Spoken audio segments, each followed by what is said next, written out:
Next, to end the ceremony, I'd like to invite up Wendy Manchester Ibrahim.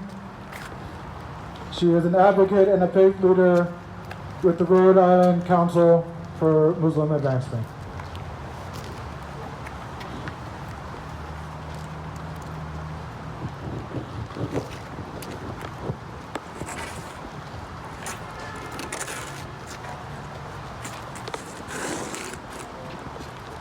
Bismillahirrahmanirrahim.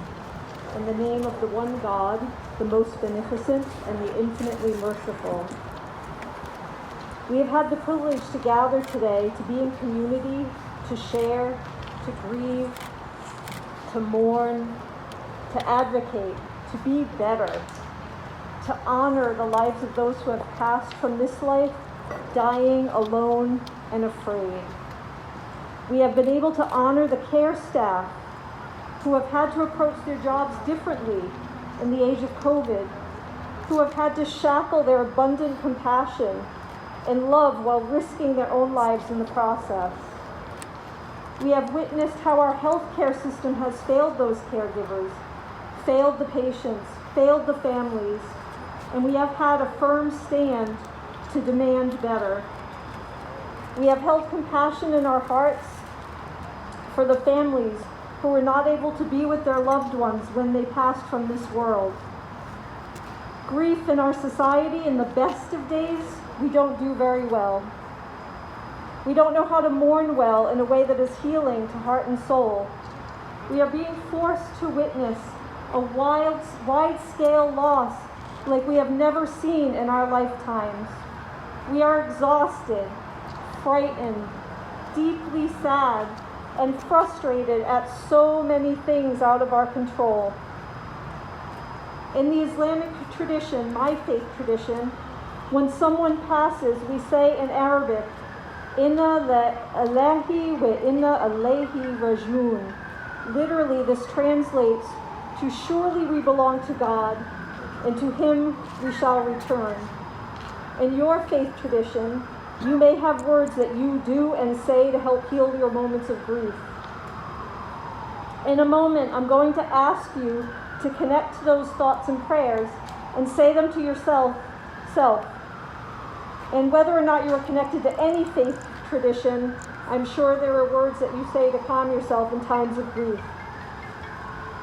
I am asking you to connect to the universal spirit of humanity.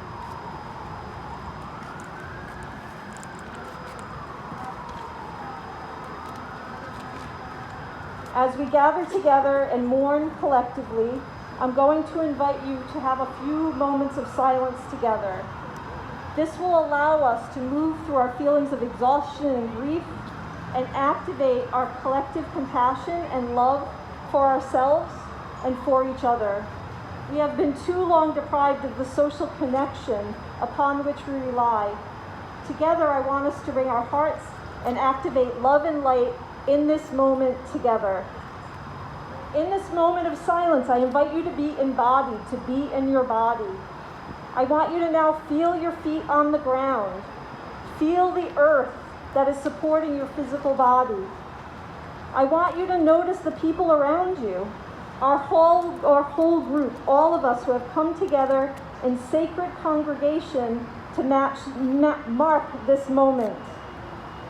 I want you to feel your breath moving in and out of your lungs, keeping you connected to this lifetime. All lifetimes begin with a first breath and end with a last breath. And I know many of you have been witnessing that far too frequently these days. So I invite you to breathe in and breathe out. And as you continue to breathe, continue to feel yourself anchored to this world. And I want you to position your hands in a way that connects you to yourself and your body and your spirit. Perhaps you want to cross your arms across your body and give yourself a hug. Perhaps you want to hold your hands on your heart. Perhaps you want to hold your hands in prayer. Maybe you want to hold them open to receive. When we start the moment of silence, I want you to say your words of comfort and prayer silently to yourself. We now begin the moment of silence.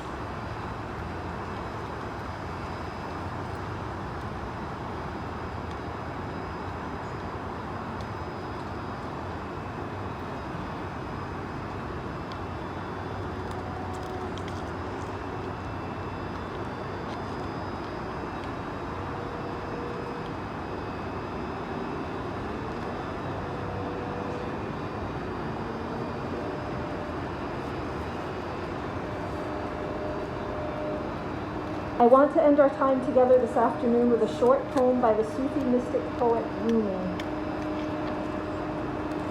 I want to hold you close like the lute, so we can cry out with loving. Your body is away from me, but there is a window opening from my heart to yours. Amen. Assalamu alaikum, which means peace and blessings to all of you as we soldier into the great unknown. It has been a privilege to share this hour with you.